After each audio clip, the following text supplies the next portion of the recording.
warahmatullahi wabarakatuh. Kita lanjut lagi ke bagian ke-18. Mari berselawat kepada baginda Muhammad. Allahumma sholli ala sayyidina Muhammad wa ala ali sayyidina Muhammad. 18. Quraisy bertindak. Pada masa awal Islam, para sahabat Nabi sering kali pergi keluar bersama-sama menuju lembah sempit di luar Mekah. Di tempat itu mereka dapat melaksanakan sholat berjemaah tanpa terlihat. Namun pada suatu hari ketika mereka sedang sholat, segerombolan kaum musyrik datang dan secara kasar menghalangi mereka. Akhirnya terjadi perkelahian. Sa'ad dari Zuhrah memukul salah seorang kafir dengan pelana unta dan melukainya. Ini merupakan pertumpahan darah pertama dalam Islam. Namun sejak itu mereka memutuskan untuk menahan diri melakukan kekerasan sampai Allah memutuskan sebaliknya. Sebab wahyu senantiasa memerintahkan Nabi untuk bersabar, dan mereka pun bersabar. Dan bersabarlah terhadap apa yang mereka ucapkan, dan jauhilah mereka dengan cara yang baik. Quran surat 73 ayat ke-10. Dan juga karena itu beri tangguhlah orang-orang kafir itu walau sebentar. Quran surat 86 ayat ke-17. Kasus kekerasan ini merupakan pengecualian pada kedua belah pihak, sebab kaum Quraisy secara umum cenderung menoleransi agama baru itu. Bahkan setelah Nabi memproklamasikannya secara terbuka, sampai mereka melihat ia menentang Tuhan-Tuhan, prinsip dan amalan mereka yang telah berakar. Begitu mereka menyadari hal ini, beberapa pemimpin mereka pergi menemui Abu Thalib.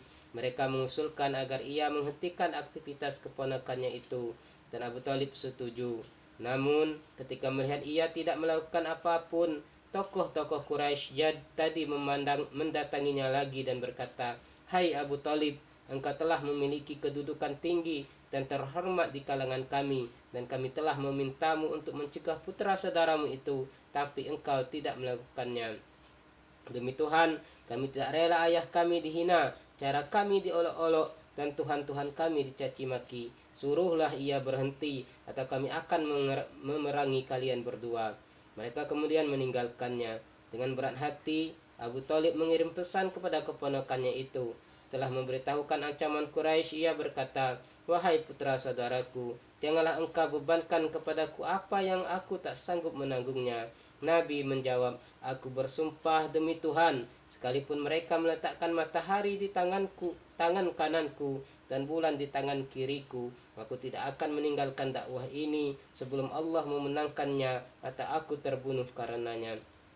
Kemudian dengan air mata berlinang, beliau bangkit berbalik pergi. Tetapi pamannya memanggilnya kembali. "Hai putra saudaraku," katanya, "lanjutkanlah dan katakanlah apa yang engkau inginkan, karena demi Tuhan apapun alasannya, aku tidak akan pernah meninggalkanmu." Ketika permintaan mereka kepada Abu Thalib tidak membuahkan hasil, kaum Quraisy masih ragu untuk menyerang langsung keponakannya itu. Sebab sebagai pemimpin kabilah, Abu Thalib memiliki kekuasaan untuk memberi perlindungan, dan hak-hak setiap pemimpin kabilah di Mekah dihormati secara penuh. Karenanya untuk sementara waktu Quraisy menata barisan untuk mengorganisasi penyiksaan terhadap para pemeluk Islam yang tidak memiliki pelindung. Pada saat yang sama, mereka berunding untuk mengambil kebijakan bersama terhadap penyebab kesulitan mereka itu. Situasi semakin memburuk, musim haji segera tiba, dan orang-orang Arab dari seluruh jazirah Arab akan datang ke Muhammad. Mereka kaum Quraisy memiliki reputasi karena keramahannya, yang bukan saja karena menyediakan makanan dan minuman, melainkan juga karena menyambut baik setiap orang dan juga Tuhan-Tuhannya. Namun pada musim haji tahun ini, para peziarah itu akan mendengarkan Tuhan-Tuhan mereka dihina oleh Muhammad dan para pengikutnya. Mereka akan didesak untuk meninggalkan agama nenek moyang mereka dan memeluk agama baru yang tampak memberikan sejumlah ketidakuntungan itu. Tidak diragukan lagi, sebagian mereka pasti tidak akan datang lagi ke Mekah, yang bukan saja berpengaruh buruk terhadap aktivitas perdagangan, tetapi juga akan meruntuhkan kehormatan yang kini disandang oleh penjaga tanah suci ini. Quraisy yang terburuk, bangsa Arab mungkin akan bersatu untuk mengusir mereka dari Mekah dan posisi mereka dan mengangkat suku-suku atau kelompok suku lain untuk menggantikan posisi mereka. sebagaimana yang dahulu dilakukan terhadap Khuza'ah dan yang dilakukan Khuza'ah terhadap Jurhum.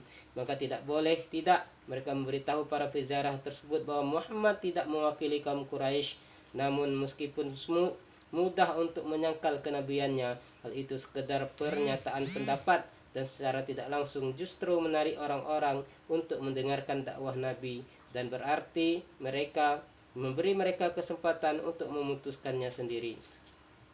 Satu lagi perlu disebutkan sebagai tambahan, dan di sini terletak kelemahan kaum Quraisy. Sebagian mereka mengusulkan agar Muhammad disebut seorang dukun, sebagian lagi mengusulkan orang gila, sebagian yang lain penyair, dan ada pula yang mengusulkan sebagai tukang sihir. Mereka meminta pendapat Walid putra Mughirah, orang yang paling berpengaruh pada saat itu. Mana dari julukan-julukan ini yang paling tepat untuk Muhammad? Walid menolak semuanya, namun setelah berpikir ulang, ia memutuskan bahwa meskipun Muhammad bukan tukang sihir, tetapi setidaknya ia memiliki satu hal yang sama dengan penyihir. Ia mempunyai kekuatan yang mampu memisahkan anak dari ayahnya, atau dari saudara, atau dari istri, atau keluarga secara umum.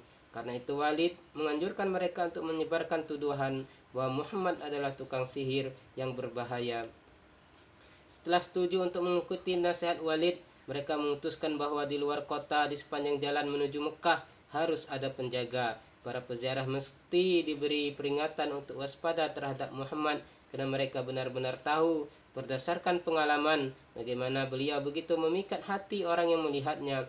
Bukankah sebelum mulai berdakwah, beliau adalah orang yang paling dicintai di Mekah. Lidahnya begitu fasih dan kehadirannya senantiasa menebarkan aura kemuliaan. Rencana mereka dilaksanakan dengan semangat yang bulat. Kendati demikian, setidaknya pada suatu kasus tertentu, mereka telah gagal sejak awal. Seorang lelaki dari Bani Ghifar bernama Abu Zar, suku yang tinggal di sebelah barat Laut Mekah, tidak jauh dari Laut Merah, mendengar kabar tentang Nabi dan tentang perlawanan terhadapnya. Seperti kebanyakan anggota sukunya, Abu Zar adalah seorang perampok jalanan. Namun berbeda dengan mereka, ia beriman kepada keesaan Tuhan dan tidak mau menghormati berhala. Karena beberapa alasan, saudaranya Unais berangkat ke Mekah. Setelah kembali, ia menceritakan kepada Abu Zar bahwa di sana ada seorang Quraisy yang mengaku sebagai nabi dan mengatakan tidak ada Tuhan selain Allah. Lantas kaumnya memusuhinya. Abu Zar segera berangkat ke Mekah dengan keyakinan bahwa di kota itu ada seorang nabi. Pada saat kedatangannya, kaum Quraisy yang berjaga-jaga di perbatasan menceritakan semua yang ingin diketahuinya. Bahkan sebelum ia sempat bertanya, tanpa kesulitan ia menemukan jalan menuju rumah Nabi. Muhammad tengah berbaring tidur di serambi rumahnya dengan wajah ditutupi jubah. Abu Zar membangunkan beliau mengucapkan selamat pagi. Waalaikumsalam, sahut Nabi. Lantunkanlah ucapanmu, kata orang Badui itu. Aku bukan seorang penyair, kata Nabi, tetapi yang kuucapkan adalah Al-Quran. Al-Quran itu bukan perkataanku melainkan firman Allah. Bacakanlah kepadaku, kata Abu Zar. Lalu Nabi membacakan kepadanya sebuah surah. Serta merta Abu Zar berkata, aku bersaksi bahwa tiada Tuhan selain Allah dan Muhammad adalah utusan Allah. Engkau siapa? Tanya Nabi. Ketika laki itu menjawab, beliau memperhatikannya dari atas ke bawah dengan penuh kekaguman dan berkata, sesungguhnya Allah memberi petunjuk kepada siapa saja yang dikehendakinya. Kebanyakan orang Bani Ghifar adalah perampok. Setelah Nabi mengajarkan Islam, beliau menyuruh Nabi Abu Zar untuk kembali ke kaumnya dan menunggu perintahnya. Maka ia pun kembali ke Bani Ghifar dan banyak orang yang masuk Islam melalui dia. Pada saat yang sama, Abu Zar meneruskan kebiasaannya sebagai perampok para musafir, terutama kepada kafilah-kafilah dari Quraisy. Namun sekarang, ketika merampas sekelompok kafilah, ia akan menawarkan untuk mengembalikan barang-barang mereka, asalkan mereka bersedia bersaksi atas keesaan Allah dan kenabian Muhammad.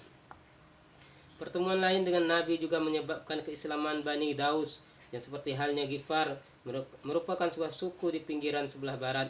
Tufail, salah seorang Daus, setelah itu menuturkan bagaimana ia diperingatkan pada saat kedatangannya di Mekah untuk tidak berbicara dengan si penyihir Muhammad atau mendengar perkataannya agar ia tidak terpisah dari kaumnya. Tufail adalah penyair dan orang terpandang di sukunya.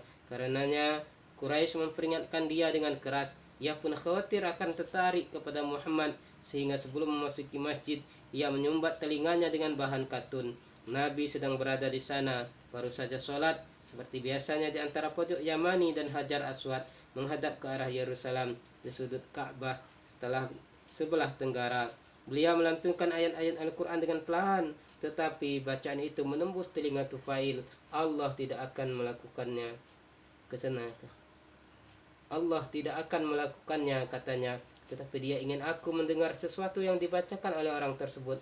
Aku mendengar kata-kata yang begitu indah, sehingga aku berkata kepada diriku sendiri, aku orang yang cerdas, seorang penyair, dan dapat membedakan antara yang benar dan yang salah. Lantas mengapa aku tidak mendengar perkataan orang ini? Jika perkataannya itu baik, aku akan menerimanya. Jika tidak, aku akan menolaknya. Aku tetap tinggal sampai Nabi keluar dan segera mengikutinya. Ketika beliau memasuki rumahnya, aku masuk di belakangnya dan berkata, wahai Muhammad, kaummu menyatakan kepadaku begini dan begitu. Mereka membuatku takut terhadapmu, sampai-sampai aku menutup telinga agar tidak mendengarkan perkataanmu. Namun Tuhan telah membuatku mendengarkan perkataanmu. Karenanya katakanlah kepadaku kebenaran yang engkau bawa. Nabi menjelaskan tentang Islam dan membacakan Al-Quran. Lalu Tufail menyatakan keimanannya. Kemudian ia kembali kepada kaumnya, berhasrat untuk mengajak mereka memeluk Islam. Ayah dan istrinya ikut masuk Islam, tetapi kaum Daus yang lain menolaknya. Ia kembali ke Mekah dengan sangat kecewa dan marah, lalu meminta Nabi agar melaknat mereka. Namun Nabi malah mendoakan mereka agar mendapat petunjuk dan berkata kepada Tufail, kembalilah engkau kepada kaummu, ajaklah mereka masuk Islam dan berlaku baiklah kepada mereka. Instruksi ini dilakukan dengan sungguh-sungguh tahun demi tahun. Semakin banyak keluarga Daus yang masuk Islam. Sebelum bertemu Nabi, Tufail hanya bertemu dengan para musuh beliau. Namun para peziarah yang lain bertemu dengan para pengikut Nabi yang mengemukakan cerita yang berbeda dengan yang dikemukakan para musuhnya. Masing-masing mempercayai apa yang didengar. Akibatnya, agama baru itu menjadi bahan pembicaraan, baik atau buruk di seluruh Jazirah Arab. Namun, tidak ada tempat lain yang lebih banyak membincangkannya daripada Oasis Yastrib. Demikian, terima kasih. Jangan lupa comment, share, and subscribe. Assalamualaikum warahmatullahi wabarakatuh.